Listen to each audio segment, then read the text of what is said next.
Thank you for tuning in to the Calm Your Nervous System podcast, where you will learn to regulate your nervous system, not just calm it.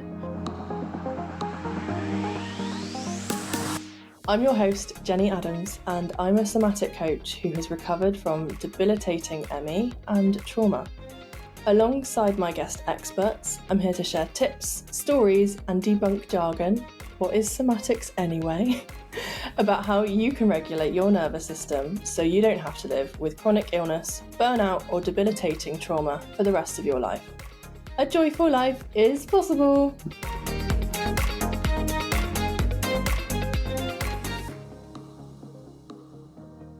Hello. I am back. I have had a bit of a summer break because I have been off living my limitless life and, fully living as a neurodivergent person.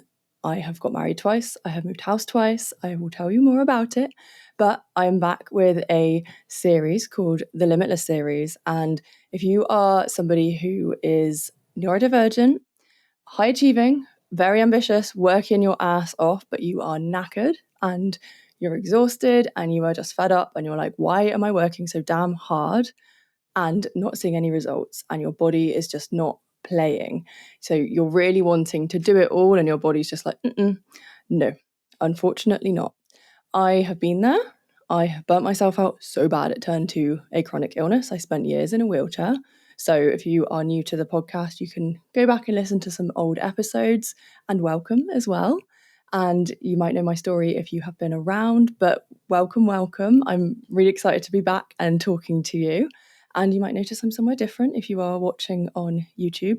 I booked myself into a really lovely luxury hotel in the countryside, the English countryside. For any of you who don't live in the UK, it's very much like the quintessential charm of England. We have a lovely croquet lawn outside and there's a spa here. And I will share a bit more about why I'm here in a little bit. But in this episode, I really want to be talking to you about these burnout cycles. And for so many of us that are in that high functioning burnout, that we keep pushing, we're kind of getting away with it to a certain degree. But you can't keep going like this. Maybe juggling all of those spinning plates all the time is just getting exhausting, and something's going to fall at some point. You might be getting some symptoms, weird stomach aches, migraines.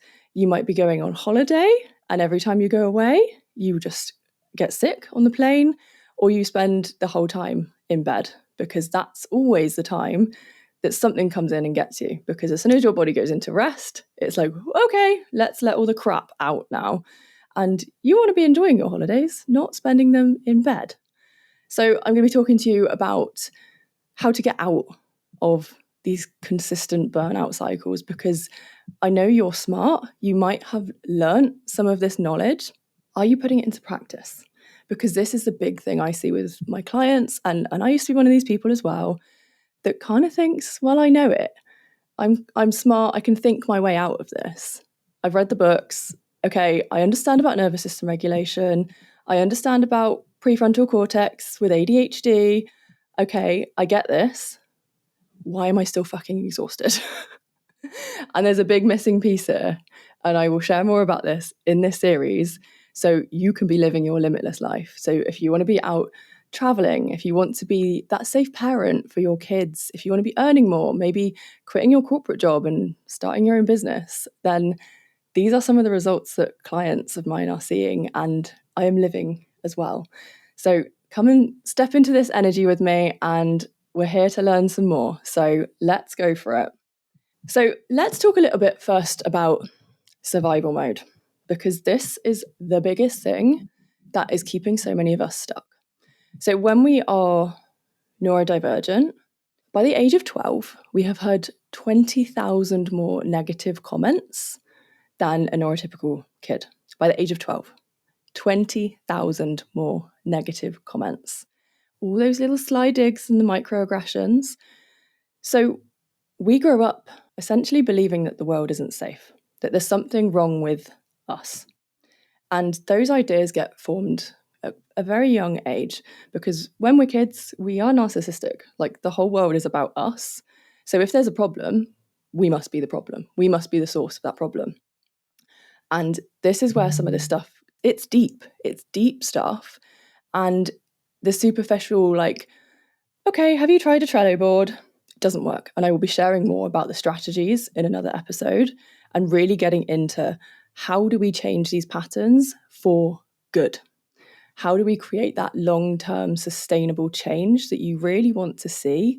That it's not just a quick fix, throwing some money down the drain. It works for a little bit and then you get bored and you move on to something else and you don't keep the habit up. This is actual life-changing stuff. And I'm sure you want to hear a bit more about that. So as we go through the world, we have these beliefs and everything runs through our nervous system. So every single piece of information out there in the world gets processed through our nervous system, which essentially is saying this is safe or this is not safe.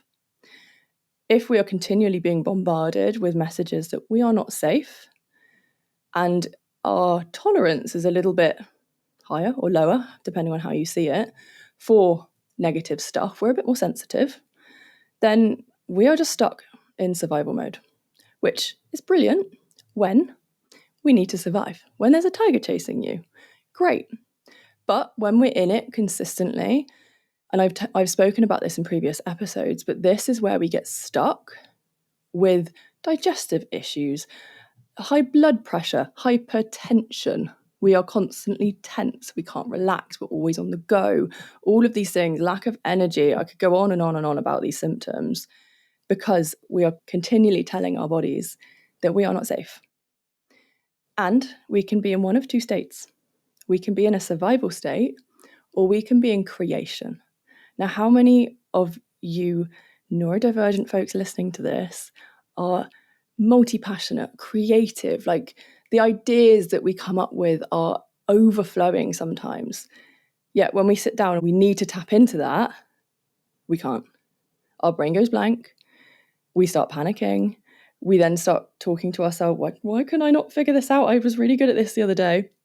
Or our thoughts only come when, if you're anything like me, you're sitting on the toilet or you're in the shower or you're driving and you're like, I've got this really good idea and I can't get hold of my phone to write it down or my laptop's not in front of me.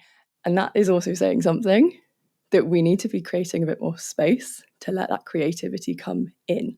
So how do we actually shift from survival mode to creative mode is what I'm going to be sharing in this series. Because once we open the ability to get into that creativity, we get out of this survival mode. We switch on our healing capacity. We are more abundant. Our energy changes. Like we see all these random things in life that just land on our plate. And it's no coincidence that these things happen. So we can literally create our reality. And this isn't just a bit of woo. This is grounded in quantum physics and science. So yeah, come along with me for the journey. So as a child, we've been bombarded with these negative messages. So we might learn, for example, one of my beliefs has been that I'm too much. I'm asking for too much. Now, one of my things is around food. So I've always had issues with food, like certain textures I don't like. I will like divide my plate up and eat certain things in a certain order. I don't like textures mixing. So my husband, for example, he can eat like soggy food and sorry if that's just got anyone there, but oh no, the idea of eating soggy food, like the nice crispy stuff. And also, if you're neurodivergent, this is stimulating your nervous system. So for anyone that has learned anything about stimming, food textures are a thing. So these things are linked. So I have been told, I have believed throughout my life that I am fussy, I am difficult, I am awkward, I have food allergies, I'm vegan. Unfortunately, I've had this kind of poked at me for years by people around me sometimes. And the last couple of years, I've really been playing with, am I giving my power away and believing these old limiting stuck beliefs? Because what happens when I do? I shrink. It doesn't feel good. I literally can't digest my food. And I'm actually I'm more likely to have a reaction to something when there's a fuss around what I'm eating. So I've just been playing the last few years around how I'm showing up with regards to how I'm asking about food. So I'm not saying, oh, I'm really sorry, I'm fussy, I'm not shrinking anymore. I am saying there are certain foods I don't like. I am vegan, I have a nut allergy. And for example, when we went on our cruise in March earlier this year to get married, I just had a note on my phone and I was just giving this to every restaurant member that would come and serve us. And it said vegan, which means no dairy, no animal products, no fish, no eggs, like basically making it really simple for someone. What does this mean? And then saying, also have a nut allergy. Yes, it's all nuts. So listed the nuts. And I also don't like this, this, and this. And I would give them to them. And then they're not going back and forth, because sometimes I would shrink and be like, oh, I can't really ask for all of this. And then they bring me out like a stuffed pepper or a mushroom, and I hate peppers and mushrooms. I would just ask up front now. Take all the information in, because otherwise they end up going back and forth and they piss off the chefs. And it's just easier to be in that energy of, this is my need. Can you meet this need? And I'm not saying that from like a cocky perspective of like, you must serve me, but it's just being in that embodied empowerment of, these are my needs. Can you please meet them? Can you help me? And often when you actually ask somebody, can you help me? They are most of the time willing to help. They will do what they can. So say it up front, say it straight. How many of us love being literal? Just cut through the bullshit, say it as it is, and life is a lot easier. And some of this belief, for me at least, has come from childhood, a lot of it. But if you're somebody that's also listening and thinking, oh God, I could never really ask, I don't even know what my needs are. How do I meet them? How do I connect to what those things are and why? So I'll give you an example and what this leads to, because if you're somebody that is very much reliant on themselves and maybe always helping other people, you are pouring out into others, but it's really hard to ask for what you need or ask to be supported or even admit that you might need help sometimes, because we all do. We are human. So I learned from a young age, having grown up with quite bad eczema when I was a young kid, to not listen to my body, and my needs weren't going to be met. So when I was probably 4 or 5, my eczema was really bad, and I don't know whereabouts in the world you were listening from, but at least in the UK, primary school children, we would be told to sit on the floor, legs crossed, and the eczema that I would get would always be back of my legs and in the creases of my elbows. Now, when it was getting into summer season, and also I went to Catholic school, so we'd be sitting sometimes in the chapel on like, I swear the carpet was made of like Brillo pads. It was, oh, even now I can remember the texture of that carpet that was scratchy and wiry. So that, from someone who is sensitive anyway to sensation, was not nice. Throw in summer, eczema, in pain. I would ask, can I sit on a chair? Can I sit with my legs out? We're all like packed in like sardines, so you literally don't have space to like let your legs hang out. And the couple of times I asked and actually had that need met, I would then get bullied by my classmates, because they would be like, why do you get special treatment and we don't? It's not fair. So I was then learning, when I do get my needs met, I get punished for them. Or I was just outright told, just ignore it, stop making a fuss, no one else is complaining, you're asking too much, just sit on the floor and shut up, basically. So from a very young age, and this is all subconscious, I learned that my needs didn't matter. I learned it was just easier to just tune out from my body, just ignore it. So if you have been, maybe it's not eczema in particular, but maybe you noticed from a very young age that there was something a bit different about you, that everyone else seemed to have this rule book that you didn't get given. So you're doing your best to be the same as everybody else, but it's just not working. So we very much internalize those beliefs, and we switch off from that pain, that discomfort, when we feel like we're the only ones and everyone else is just getting on and I'm the only one that's struggling. Well, there must be something wrong with me. But that isn't the case. And this is the strength of community as well. When you find other people who are similar to you and you can see that what they're struggling with, their issues that are the same as yours, and some of their beliefs are the same, and what you might beat yourself up about so much and call yourself so stupid about, and all the horrible things we say to ourselves in our head, when you see someone else doing the same thing, you look at them and go, but I don't think that about you.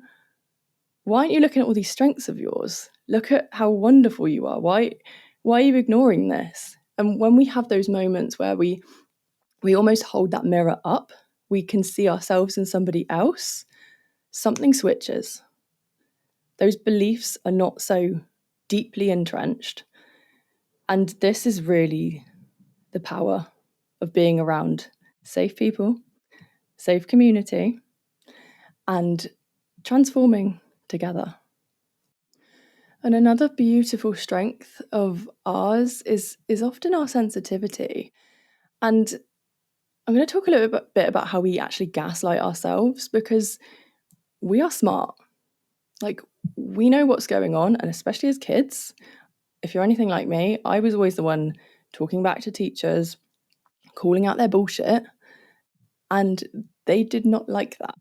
I would not settle with just because. I was the kid that was going, but why? But why? Unless I fully understood something, I'm not doing it. If it's just a stupid rule, I'm not following it.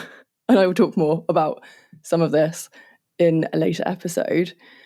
But essentially, this beautiful sensitivity that we are continually told from other people is wrong, whether it's from ignoring our bodies and ignoring pain, or whether it is from noticing these subtleties. So you might notice someone's body language and you can see that they're upset or they're angry or something's not right, and you'll ask them, are you okay? Or how are you feeling? And they say, oh no, I'm fine.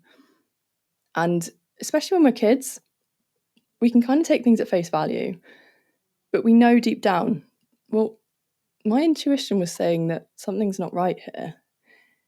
Because we can pick up on these little micro sensitivities. And I remember a session with a client a few months ago. He actually reflected this back to me because he shared something that was quite vulnerable that he's been judged about in the past. And he landed this thing, he shared this with me. And then he kind of leaned in because he was watching for my reaction. And when there wasn't a reaction from me, he kind of went, oh, okay, well, most people kind of roll their eyes when I share this, or they assume things because there is that constant needing to read others. Was that an okay thing to say? Am I being the right person in this environment, or should I be molding myself into somebody else? So when we are also in that space of, I'm seeing these things, but I'm seeing anger in someone and they're telling me they're okay, and we continually hear this over and over, but you seem really upset, but you're telling me you're okay. And you seem really frustrated, but again, you're telling me you're okay. Or you might overhear your parents arguing about something and you can hear the stress in their voice and they're saying, no, everything's fine. You start to reinforce that belief that you're the one that's reading this wrong. And the transformations I see with my clients when they start to tap into this and realize, hang on a minute, people have been feeding me shit for years. No, I'm actually reading this right. What can we do with that information and that knowledge that people can say neurodiversity is a superpower. It quite literally is, because we are seeing these little moments, these tiny little movements in people's faces or body language or energy. We might not even be able to tangibly say what it is, but we can feel something. We know that something has shifted. When we start to actually read that and trust what we're reading is right, what can happen is incredible. So we can just call people out on their stuff. For example, we can go into situations. So a client of mine, for example, he has been dating and has been kind of questioning himself on, I'm saying all the right things and it kind of feels like they're giving me the right answers here, but then I'm getting ghosted. So what's going, because you're saying one thing and you're doing another. So what's going on? And he's just started to go into these situations now and call out the bullshit. I'm sensing some anxiety from you, or you don't seem ready to actually be dating yet. Just put it out there, put it on the table, stop wasting time. Because what's the point? And that getting straight to it can be so refreshing because we stop wasting time. And how many of us want more time back? And what does this have to do with burnout? And especially those of us that have kind of been in that like high functioning burnout, that we might not be stuck in bed or housebound, but we just don't have the energy to do what we want. So our mind wants to do so much, but our body just can't keep up with all of that energy and all of the things that we want to do. So when we have disconnected from our body, when we are gaslighting ourselves continually, we're not tuned in. So our brain, we're living up here, we're living in our heads, we are completely cut off from our body. We've learned to override the signals that our body is trying to share with us. Another thing with a lot of us neurodivergent folks is we tend to not just have one thing. There can be overlapping conditions. So especially for a lot of women, there's hypermobility, and this isn't a female-only thing, but it tends to show up more in women than men. So hypermobility is also a proprioceptive condition. It affects our connective tissue. And it is one of those things that we need to literally push to our absolute ends to feel anything.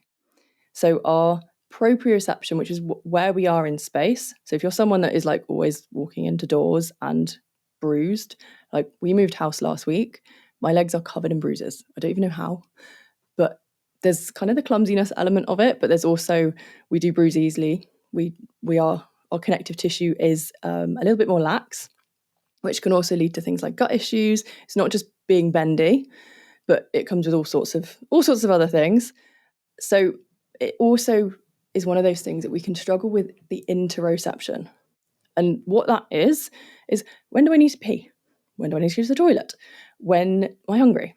When am I thirsty? So if you're someone that is like in deep hyperfocus, and the only time you break that hyperfocus is when you're literally about to wet yourself because your legs banging under the table and you keep crossing your legs back and forth, or maybe you stand up when you come out of your hyperfocus and you're like, shit, I'm going to wet myself, because all of a sudden you wake up those senses again and tune back into yourself because you've got that switch. You just cut it off. You don't know you need the toilet. 3 hours have passed. And then you finish your work and all of a sudden, oh my God, I'm going to wet myself. And I'm sure I'm not the only one that has experienced this, not wetting myself, but those experiences where you're so just deeply in hyperfocus, so disconnected from your body, that things like that happen. And that might be just a funny little quirk, but when we have that switch and we can just turn off that interoception, we're also not listening to what's going on in our cycles. When are we maybe a little bit more lower energy? Those days when we do need a bit more time in bed, or the HIIT class isn't the thing today. It's more of the gentle restorative movement. Maybe it's a yoga class that day, or it's just getting outside into nature. And it's really being able to tune into what does your body need in that moment on that day, because not every day is the same for men and women. Women in particular, we go through our menstrual cycle every 3 or 4 weeks. So we're not the same every day. The weather's not the same every day. So why do we expect our energy levels to be the same every day? And when we are so cut off from what those messages are in our body, they have to get louder and louder and louder and louder. And I've shared about this before, but imagine your alarm clock's going off in your house and it's silent and you can hear it. Great. That's healthy interoception. Now imagine the TV's going off, your smart speakers playing music really loudly, your kids are watching YouTube as on top volume, someone's knocking on the door, the alarm is also going off. Oh, the fire alarm's going off as well. So there's all this noise going on. And then when something actually needs your attention, maybe it's just the buzzer on the oven, or something's not right with your pet, for example. There's something small that's trying to get your attention and you can't hear it. You cannot hear it over the noise because there's just so much going on that maybe little alarm clock that we're trying to listen out for has to get louder and louder and louder to drown out everything else. Like when you're at a concert, for example, you're not talking in the same voice as being somewhere nice and peaceful and quiet. You're not in your spa voice. You're having to shout because there's so much going on around you. And that is essentially what our body's having to do when we are tuned out from it.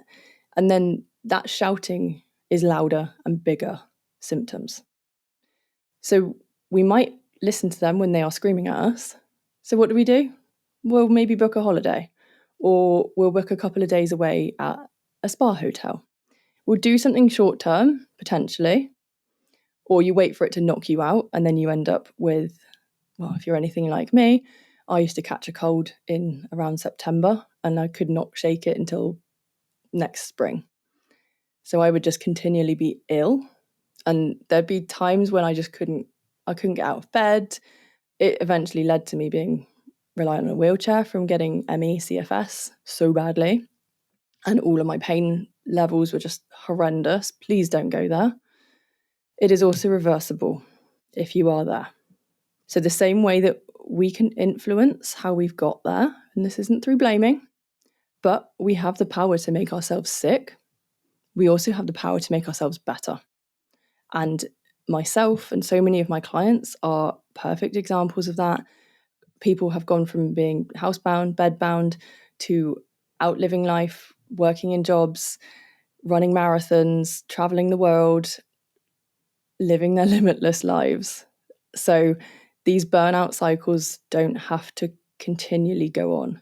So we go into that, the alarms get really loud, we'll stop for a little bit until we've got enough energy, and then we go back to the same patterns. So it's that wonderful phrase, I think, was it Einstein that said it? If nothing changes, nothing changes. So how do we break these cycles? We need to change something. And if we want that sustainable, long-term, healthy life, because this isn't just feeling tired for a bit. You might be young enough to have a little bit of bounce back in you. And I don't like to be negative, but this shit takes years off your life. This is what creates disease, dis-ease. You might think, okay, well, I'm just going to push through it. I'm going to get away with it for a little bit. If we look at what people are dying from, especially in the Western world, it is these diseases, it's cancers, it's heart disease, it's stress-related stuff, and it's preventable. So we are incredibly powerful as humans, and when we find that balance within ourselves and we find that equilibrium, we listen to what our body is trying to tell us, because humans have evolved for I don't even know how long, millennia, because of how intuitive and how smart our bodies are. If we switched off from that, we'd all be dead. We'd be extinct. And with the rate things are going, we're not far off that.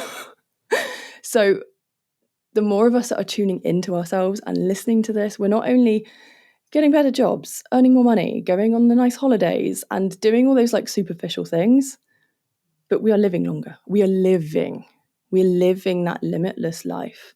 It's possible for any of you, wherever you are in the world, whatever background you have that innate ability within yourself. And I have seen this in so many people when they switch that on, and when they step into this container as well and say, I am going to change. I've seen this with quite a few clients that they've signed up to working with me, and before we've even had our first session, just because they have decided, I am changing my life. They could turn up to the first session and they're like, my energy's better. I'm doing this. I'm doing that. The change is already happening.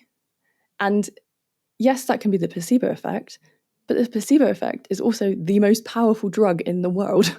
When we can believe that we can do something and we are fully behind that, we are limitless. We can change anything. Like, people are healing diseases. They are bringing in such abundance, and they're creating the lives they want. So this isn't just some like woo bullshit. This is life-changing stuff. And imagine a world where we're listening to ourselves, we're listening to our bodies, we're doing what feels right, we're listening to our kids, we're listening to each other, we're seeing the sameness, the oneness between us. We're not having to be in survival mode.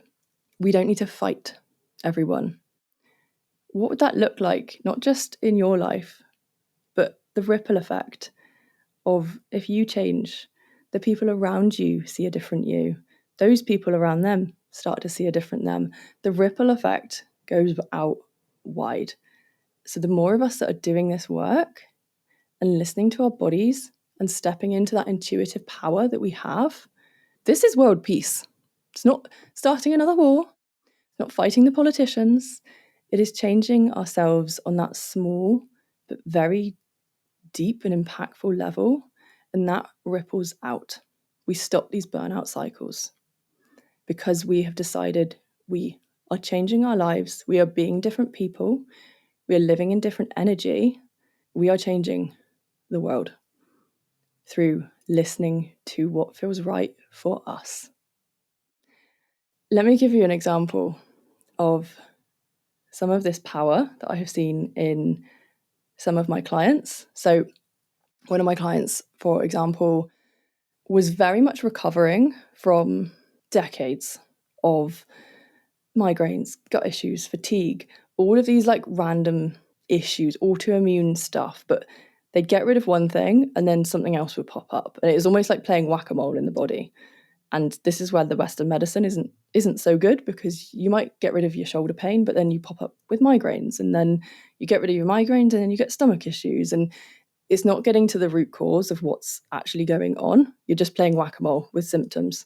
And it is long and exhausting and frustrating. And you are not the only one if you have been through a similar journey. So this client has struggled with decades of these whack-a-mole conditions, let's call them. And they stepped into this container to transform their life and got into this power of, I'm fucking good at my job. Like, I'm good at what I do. Yes, I'm recovering from these conditions at the moment. Yes, I'm only working part-time, and I am good at my job, and I'm looking for a promotion. I am looking to take that next step in my career, and not shrinking because they were ill. So they went and had a conversation with their boss. You know what their boss said? We're going to put you back on 100% pay, but you stay working part-time. You look after yourself, and we're going to pay you more. And what that has meant is that they've then got the funds to pay for the joy, the treatments. So they've been out going to concerts, going to traveling around the world. All of these wins that come from stepping into that power and being a different person, showing up differently, believing that you can live a full life and you are healthy. So they have broken that burnout pattern, and they know deep, deep down, they've got this. Like, you have survived, God knows what, some probably really hard stuff. You've been through that in your life. You can get through this. You are resilient. You are strong. If you choose to go and do the things that you want to do, you can do them. So if you're wondering, how do you actually start to rewire your nervous system, to repattern some of these old stuck beliefs that are keeping you stuck in these burnout cycles? How do you get more energy? How do you step into this limitless life? Then I'm going to be sharing a little bit more in the next few episodes, but I've also got something exclusive for you. And this is called the Limitless Circle. So if you're wanting to be in that community, being around other people and learning the tools and the strategies that as a neurodivergent person you will actually use, they're not just another app on your phone that you're not going to use, then I know you, I've been you, then I have designed this incredible membership for exactly what you guys need. I've been listening and fine-tuning and working on this for months and months, hence my break, because this is going to change your life. So if you want to step into this world, and if you're one of these burnt out, neurodivergent high achievers and you want to step into that healthy, wealthy life, then first thing you can do is go to jennyadamscoach.co.uk/TLC, TLC as in the Limitless Circle. Then you can jump on the wait list, you can find out more information, you'll get a little freebie if you do that as well. And come and step into this world, come and raise yourself up with all these other incredible people. Realize you're not on your own. So this is coming very soon. Come and step into this world, and I cannot wait to see you and see you living, because you have so much power and so much potential. Come join us, come and live your limitless life. Thank you for listening to this episode of Calm Your Nervous System. I hope you found the conversation as interesting as I did. If you would like to start healing your nervous system, I have a free energy diary available just for podcast listeners, which will really help you see your blind spots about how you're spending your time and your energy. Find it at jennyadamscoach.co.uk/podcast. Find out more about me and somatic coaching in the show notes below. See you next time.